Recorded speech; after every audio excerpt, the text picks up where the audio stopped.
Hello. Today, my topic for your daily word is the art of delegation. And we find that in Nehemiah chapter 7, verse 1 to 3. And I'm going to read from the New King James Version of the Bible. Then it was, when the walls was built and I had hung the doors, when the gatekeepers and the singers and the Levites had been appointed, that I gave the charge of Jerusalem to my brother Hanani, and Hananiah, the leader of the citadel, for he was a faithful man and feared God more than many.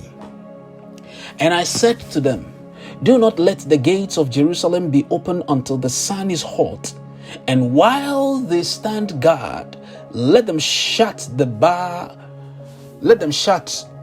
and bar the doors, and appoint guards from among the inhabitants of Jerusalem,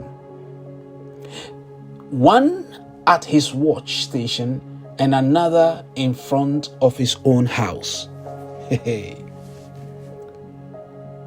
I like that phrase, then it was. Friends, then it was. Timing is everything.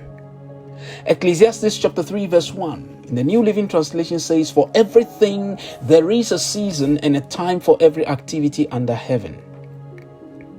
Hanani and Hananiah have been with Nehemiah from the start, the very beginning. In fact, they were the men who told him about the deplorable state of the returned exiles, but we didn't hear much about them until the gatekeepers,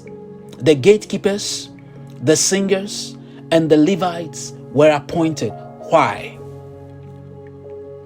I believe that though Hanani and Hananiah have been described as faithful men who feared God more than any, Nehemiah also knew what they can comfortably manage. So Hanani was given charge over Jerusalem, the whole city, the walled city. Why? The walls have been completed, and the gates were all manned by the gatekeepers. That's what Hanani can comfortably manage. Hananiah, on the other hand, can manage the citadel. Literally, he was the head of security. Friends, you have to know when to delegate work and responsibility to people, and who to appoint and charge with certain tasks. A few years ago, I'll tell you a story. I met a guy who started a real estate development company. It was one of its kind with great potential to attract customers from all walks of life. Sadly, this guy appointed his nephews and nieces and some people from his church to work in his company. He thought he was helping them, but they were not qualified for the job. Long story short, they ruined the company.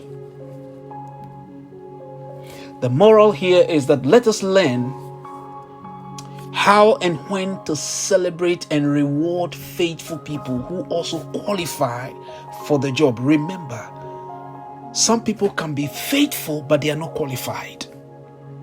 Some people can be qualified, but they are not faithful. We have to look for the person who has both of these qualities, faithfulness and he is qualified. Selah, and may the Lord bless you as you do.